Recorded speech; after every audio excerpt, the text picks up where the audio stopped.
You ungrateful brat. My father's voice boomed across our backyard as my graduation party turned into a nightmare. Your sister needs that inheritance more than you do. She has dreams, ambitions.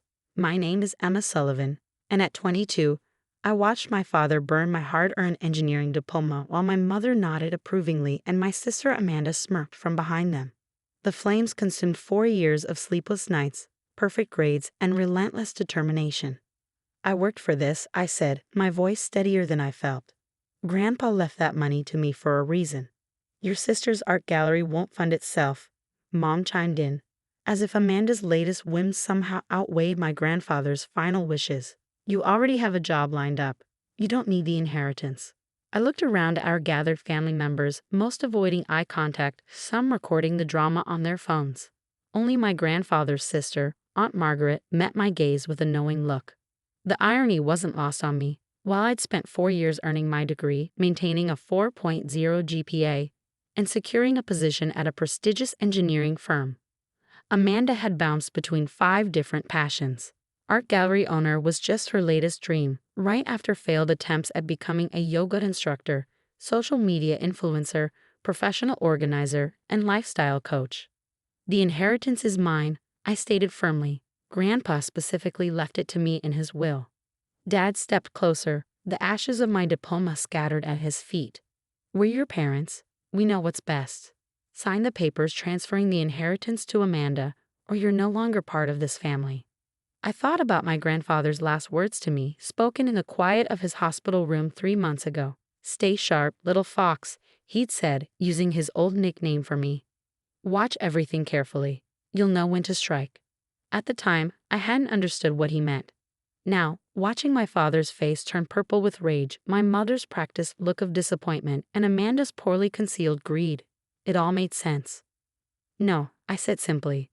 The slap came fast, my father's hand connecting with my cheek before anyone could react. The party guests gasped. Someone dropped a glass. My mother covered her mouth in fake shock while Amanda's smirk grew wider. Then get out, Dad spat. You're no daughter of mine. I touched my stinging cheek, then smiled. They all stepped back, unsettled by my calm reaction. Okay, I said, turning to leave. See you at the lawyer's office next week. What lawyer's office? Amanda's voice cracked slightly, her smirk faltering. I didn't answer, just walked away as my father shouted threats behind me. Aunt Margaret caught up with me at my car. You knew this would happen, she said, not a question, but a statement. I nodded, opening my car door. Grandpa warned me, said they'd show their true colors once the inheritance deadline got close. She smiled, patting my arm. George always said you were the sharp one. Did you get everything documented? I gestured to my cousin Michael, who was walking toward us holding his phone. Got it all on video, he confirmed. The threats, the diploma burning, the slap. Everything. Good, Aunt Margaret said. They have no idea what's coming, do they? I started my car, thinking about the meeting scheduled for next week. About the real will, the one my parents hadn't seen yet. About my grandfather's careful planning and the lessons he taught me about patience and timing. No, I replied, they don't. That night, I stayed in Aunt Margaret's house, my phone buzzing constantly with messages from relatives. Some condemned my selfishness. Others expressed shock at my father's behavior. Amanda sent a series of taunting texts about how she'd redecorate my childhood bedroom once I was gone. I ignored them all, instead reviewing the documents my grandfather had left with his lawyer. The inheritance wasn't just money, it was controlling interest in the family company, the house my parents lived in, and several other properties. My parents had only seen the preliminary will, the one that mentioned a simple trust fund. They had no idea that my grandfather, tired of watching them favor Amanda while dismissing my achievements, had spent his final years restructuring everything. Sometimes, he told me, people need to lose everything to appreciate what they had. As I prepared for bed, Aunt Margaret brought me some tea. Your grandfather would be proud, she said. He always said you had his spirit, the patience to wait for the right moment. I thought about the family meeting scheduled for next week, where the full will would be read, about my father's face when he realized what his actions today had cost him, about my mother's practiced disappointment crumbling when she learned that her comfortable lifestyle depended entirely on my goodwill. Mostly I thought about Amanda, who had spent years watching our parents undermine and dismiss me, believing she would always come out on top.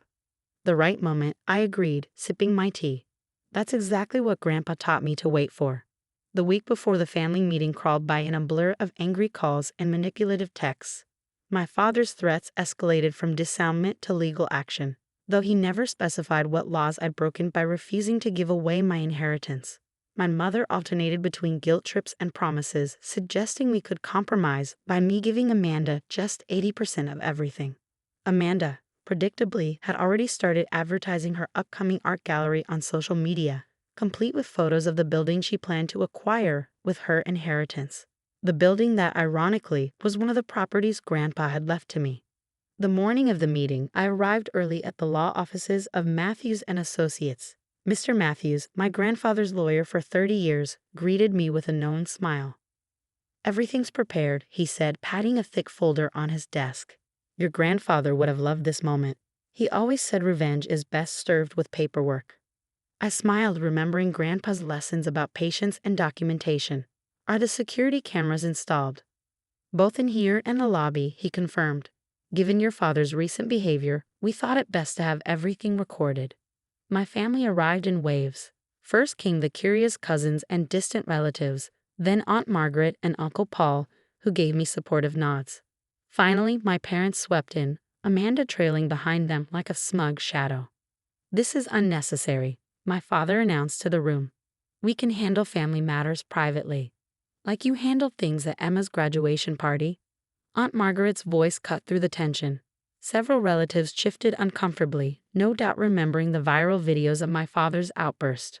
Mr. Matthews cleared his throat. "Shall we begin?" My father tried to object, but the lawyer had already started reading. The first few items were standard, small bequests to various relatives, donations to charities. Then came the part they'd been waiting for. Regarding the primary estate, including Sullivan Manufacturing, all associated properties, and liquid assets, Mr. Matthews paused, looking directly at my parents. George Sullivan left detailed instructions about their distribution. My mother straightened in her chair. Amanda pulled out her phone, probably ready to post about her windfall. My father smiled smugly. "The entire estate," Mr. Matthews continued, "is left to Emma Sullivan, with specific conditions regarding its management and distribution." The room went silent. Then everything exploded. "This is impossible," my father shouted, jumping to his feet. "We saw the will months ago. It was just a trust fund." "That was a preliminary document," Mr. Matthews explained calmly. "This is the final version, properly witnessed and notarized 3 months before Mr. Sullivan's death." Amanda's phone clattered to the floor. "But my gallery." "Furthermore," the lawyer continued, raising his voice slightly, "the current residence occupied by Thomas and Diana Sullivan is included in this estate. The occupants have 30 days to either purchase the property at market value or vacate." My mother's practiced composure cracked. "Vacate? But that's our home." "Actually," I spoke for the first time, "it's my home. Grandpa left it to me, along with everything else you tried to bully me into giving away." "You planned this," my father snarled, taking a threatening step toward me. "You manipulated your grandfather." "Mr. Sullivan," Mr. Matthews interrupted sharply, "I remind you that this meeting is being recorded, and given your recent documented history of violence toward your daughter, any aggressive moves will have consequences." My father froze, finally noticing the security cameras. Additionally, the lawyer continued, "Mr. Sullivan left a video message explaining his decisions. Shall we watch it?" Before anyone could respond, my grandfather's face appeared on the conference room screen. He looked tired but determined, his familiar sharp eyes staring directly into the camera. "If you're watching this," he began, "then Emma has finally stood up to you all, just as I taught her to. I've watched for years as you dismissed her achievements, belittled her efforts, and favored Amanda despite her lack of direction or responsibility." Amanda started to protest, but Aunt Margaret shushed her. "I built this company from nothing," Grandpa's recording continued. "I know the value of hard work, dedication, and patience. Emma has all these qualities. She also has something else, the wisdom to wait for the right moment to show her strength. That's why she gets everything. Not because she's my favorite, but because she's earned it." My mother was crying now, whether from genuine emotion or practiced manipulation. I couldn't tell. My father had slumped in his chair, his face ashen. Amanda just stared at her fallen phone, her dreams of an easy payday crumbling around her. "There's more," Mr. Mackey said as the video ended. "Shall we continue?" I nodded, thinking about Grandpa's words about patience and timing. The real surprise was still to come, the part where they'd learn exactly what kind of leader I planned to be. "Yes," I said, pulling out my own folder of documents. "Let's talk about the future of Sullivan Manufacturing. I have some changes in mind." The room felt charged with tension as I opened my folder. Inside were the plans I'd spent months developing, guided by Grandpa's mentorship during his final days. "Sullivan Manufacturing needs restructuring," I announced. "My engineering degree might be ashes, but my knowledge wasn't. Our technology is outdated, our processes inefficient, and our employee satisfaction is at an all-time low. You can't just walk in and change everything." My father exploded. "I've run this company for 20 years. Into the ground," I replied calmly, sliding quarterly reports across the table. "We've lost market share every year for the past 5 years. Employee turnover is at 60%. 3 major clients have already given notice they won't renew their contracts." Aunt Margaret picked up one of the reports, nodding slowly. "George tried to tell you this, Thomas. You wouldn't listen." "The first change," I continued, "involves the executive board. Effective immediately, I'm appointing new directors with actual industry experience, not just family connections." My father's face reddened. He packed the board with golf buddies and Amanda's ex-boyfriends for years. "Second, we're implementing the employee profit-sharing program Grandpa designed before you shelved it. Every worker gets a stake in our success." "You'll bankrupt us," my mother cried, but Mr. Matthews was already distributing the financial projections. "Actually," he interjected, "these plans could double our profitability within 18 months. I turned to Amanda, who hadn't spoken since the initial shock. "You wanted an art gallery? Fine. The company's starting an art therapy program for employees and their families. You can run it, if you complete a proper business plan and get relevant certifications." For the first time in her life, Amanda looked at me with something other than contempt. "You're giving me a chance." "I'm giving you an opportunity to earn something," I corrected. "That's more than you gave me." My father stood up again, but this time his anger had a desperate edge. "You can't do this. I won't let you destroy my legacy." "Your legacy?" I laughed softly. "Dad, look around. You're sitting in a dying company, in an office you don't own anymore, threatening the person who controls your future. What exactly is your legacy?" The truth finally seemed to hit him. He sank back into his chair, decades of arrogance crumbling under the weight of reality. "Now," I said, pulling out one final document, "let's discuss your roles moving forward." My mother perked up, probably expecting a generous settlement. Instead, I handed them each a contract. "You can stay with the company under my leadership, starting in entry-level positions. Learn the business from the ground up, like Grandpa did. Like I did during summer internships while Amanda was traveling through Europe on your dime." "Entry-level," my mother whispered, horrified. "But our lifestyle will need adjustment," I finished. "The company mansion needs to be sold to fund the modernization project. You have 3 options. Take the jobs I'm offering, buy the house at market value, or start packing." The silence that followed was deafening. Around the table, relatives watched with varying degrees of shock and satisfaction. Aunt Margaret didn't bother hiding her smile.